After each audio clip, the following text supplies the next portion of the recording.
Hello, welcome back to Chapter 6, Section 3, Solving Systems by Elimination.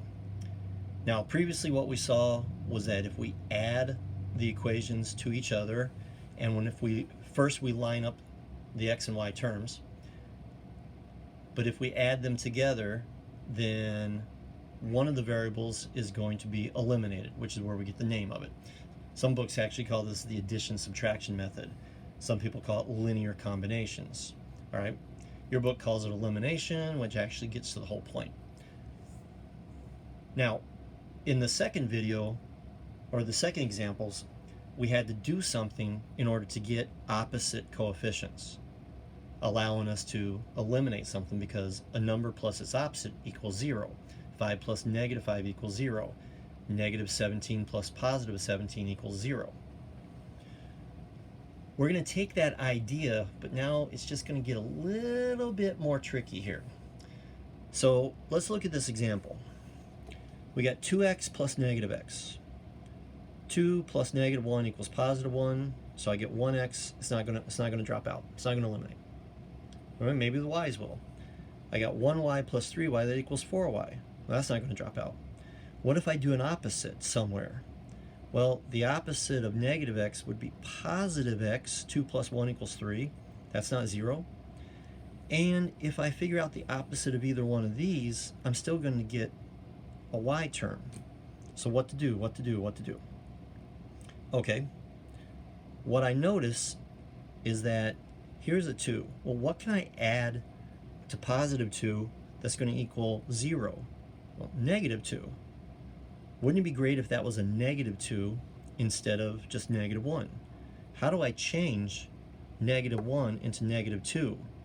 And I can't just add something to it because that's going to mess up the rest of it. But I can multiply.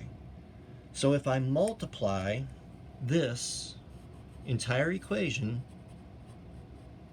by the number 2, I'm going to get negative 2x here. It's also going to change this and this, but that's okay.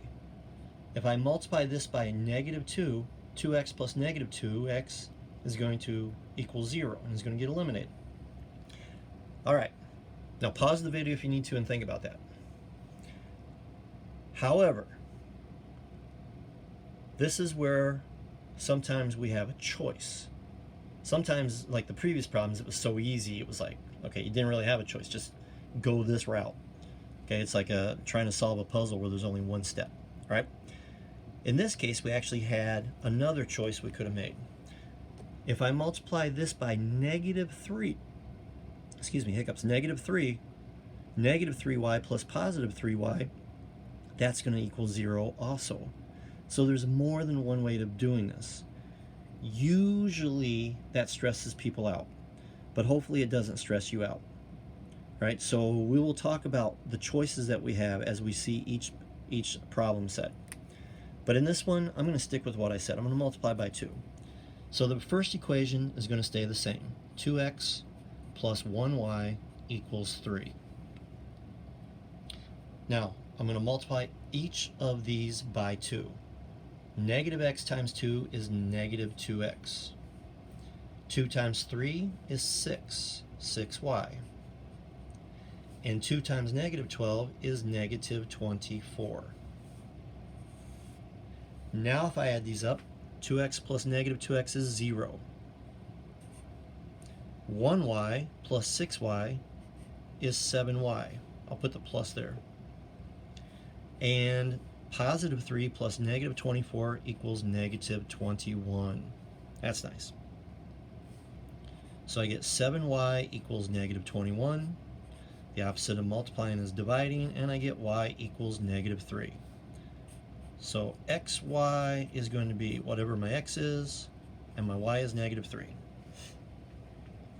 So now I have to go and find what the x value is. Always use what you were given. Always go back to what you were given. So I'm going to write it up here because I think I need space. 2x plus y equals 3. My y is negative 3. So 2x plus negative 3 equals 3. The opposite of negative 3 is positive 3, so I'm going to add 3 to both sides. I get 2x equals 6. Divide by 2, and I get x equals positive 3. Now go back to this equation, not the one that you changed. Go back to this equation. Negative x plus 3y equals negative 12.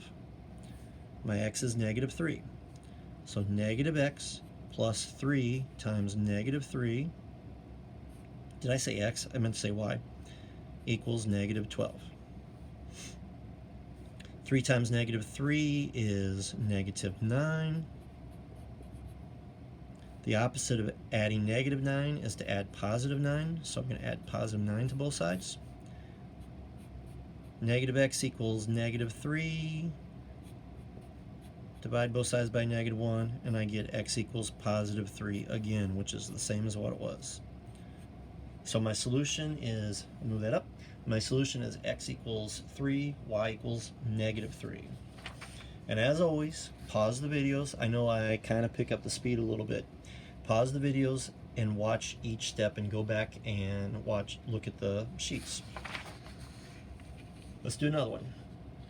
All right, so let's study it first before we do anything. This one is 7x, this one's 5x.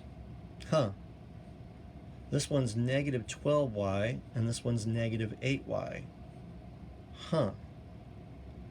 What to do to multiply to get something that's the same here? Okay, so I think about 7 and 5. I need to find what they call a least common multiple. What can I multiply 7 by that equals a number that if I multiply 5 by something, I get the same number? Okay, that's confusing. If I multiply 7 times 5, I get 35. And if I multiply 5 times negative 7, I get negative 35. I can do that. So I can multiply by 5, by 5, by 5, by negative 7, by negative 7, by negative 7, and my x's are going to drop out. I can do that. What if I do the y's? Well, I got negative 12 and negative 8. I know both of them can be multiplied by something to equal 24 or negative 24, okay? Remember, I want one to be positive, one to be negative. I'm going to come back to that idea in a second. And that, taking care of the x's with the 5s and the 7s, that's fine. But maybe I might want to go with smaller numbers, because if I multiply this first equation by 2, I'm going to get negative 24 here. And if I multiply this equation by 3, I'm going to get negative 24 here. That gives me negative 24, negative 24. Okay, so how about we change it to negative 3? So my first equation, 2 times 7 is 14.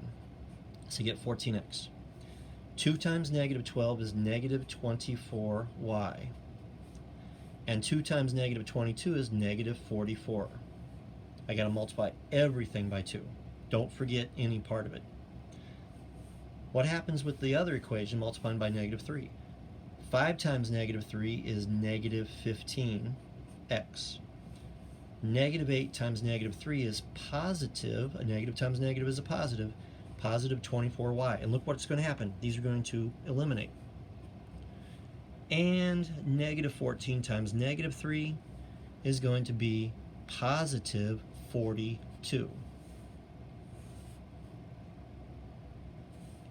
14 subtract 15 is negative 1, so I got negative 1x. This is going to give me 0. And negative 44 plus positive 42 is negative 2. So negative x equals negative 2.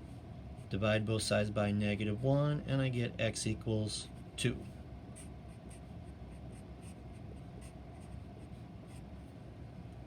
Now I have to go back and find the y value. And always go back to the original. 7x subtract 12y equals negative 22. My x is 2.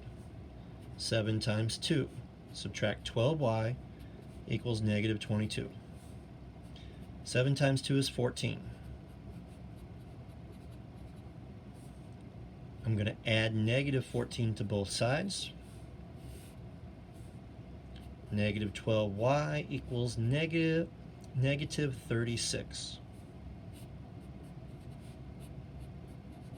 The opposite of multiplying is dividing. Y equals positive 3. Okay, so I think my answer is going to be 3. But let's try it with the other one. And if I get 3, I know I got it right. 5x subtract 8y equals negative 14. Again, my x is 2, so I'm going to write 5 times 2. Subtract 8y equals negative 14. 5 times 2 is 10.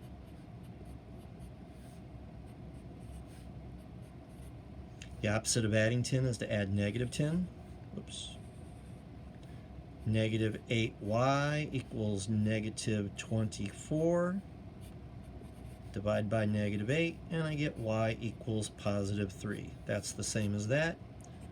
So my y equals 3. All right, we'll see you in the next video.